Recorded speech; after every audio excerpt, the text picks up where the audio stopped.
Internet scams are on the rise, constantly changing their tactics and disguises. Tonight, Lauren Margolis investigates and explains how these scammers think so you can avoid losing out on your money or worse, losing your identity. Digital deception is tonight's special report. We've been trying to reach you concerning your car's extended warranty. We've all gotten one of these calls. For many of us, it happens several times a day. Spam risk.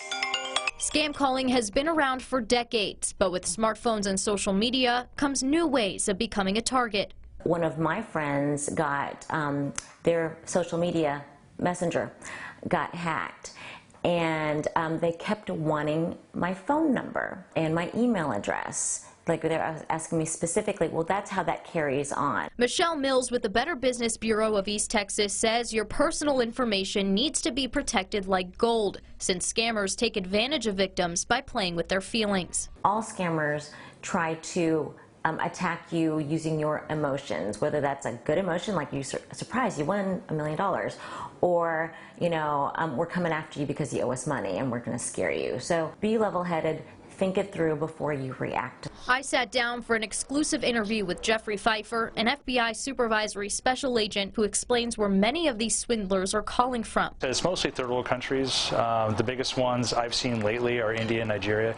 Nigeria's been a big one for years. While some users ignore these unknown calls, others choose to take part in what's called scam baiting, where someone answers the phone to waste these criminals' time. If it's about a vehicle warranty, you know, I just mess with them. Like, yeah, I've got, like, which vehicle? I've got 120 in the front lot, 40 in the back lot, and they just hang up. Courtney Dyke says she's had family members lose money to phone scams. By staying on the phone with a scammer, she hopes that's one less person they will call and try to steal from. My grandparents have been affected, my uncles, my aunts, you know, people who have mental problems and who are up there in age.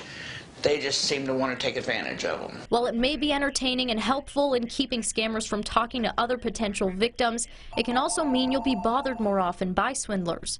Once you answer a phone call or once you respond to a text, your number has essentially been locked in. The do not call list still exists and can be a helpful tool. Mills recommends putting your name and number on it, but don't be surprised if it doesn't keep the scammers away.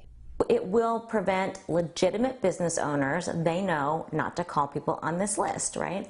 However, scam artists don't care. You know, a lot of times they're not in the U.S.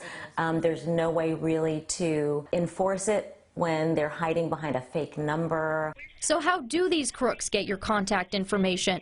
The FBI says it's through lead lists full of names and phone numbers used for telemarketing, market research, debt collection, and more. Your number may be on one of these rolls illegally bought in bulk to become the backbone for scams. You respond to a text, even if it says, hey, don't call me anymore. The scammer, on the other hand, hey, maybe he didn't get money out of you, but, well, now I know this is a legit number, so I'm going to add it to my huge growing database of phone numbers that I can now sell on the dark web. And those things go for a lot of money. The FBI's data shows a significant rise in scams in just the past few years. In 2017, around 25,000 phone, text, and email scams were reported. In 2021, that number jumped to more than 300,000. That's a more than 1,000% increase. Anything that is trending, they're going to jump on it because they know you're interested in it or curious about it. What they want is for you to click on that so that they can continue to lure you in and get what they want. And what they want is either your personal information or your financial information, or both. What's behind the rise? The pandemic is partly to blame, mainly because many of us were here at home with our devices as our only connection to the outside world, giving scammers the perfect opportunity to attack. The COVID pandemic and people being at home, bored, you know, a lot of people by themselves, isolated. They'll get a phone call and, hey, someone's calling me, I want to talk, you know, just to be social. Falling victim to a scam can happen to anyone, not just those who are older. People in their 20s to their 80s, I've seen it all, and it's unfortunate. At least someone in their 20s probably doesn't have a whole lot of money to lose, and they learn from the lesson, but, you know, someone in their 70s and 80s, like I said, they give up hundreds of thousands of dollars of their retirement, and they're out this money, and they can never get it back, so they'll have to go back into the workforce, which, you know, at 70 or 80 is not a good thing. Pfeiffer says once your money is gone, it's nearly impossible to get back, especially if the scammer is overseas. Countries will be more or less helpful depending on who they are. So if it happens in, say, Canada, Great Britain, we have a great relationship with them.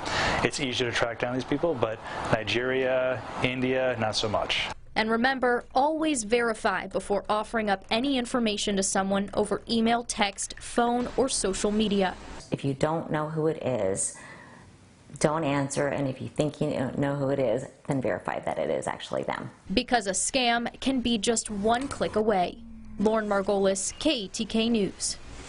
Now, if you or someone you know has fallen victim to a scam, there are a few ways that you can report it. Go to the BBB Scam Tracker online or to the FBI's Internet Crime Complaint Center. For more information and links to those resources, just visit our website, ketk.com.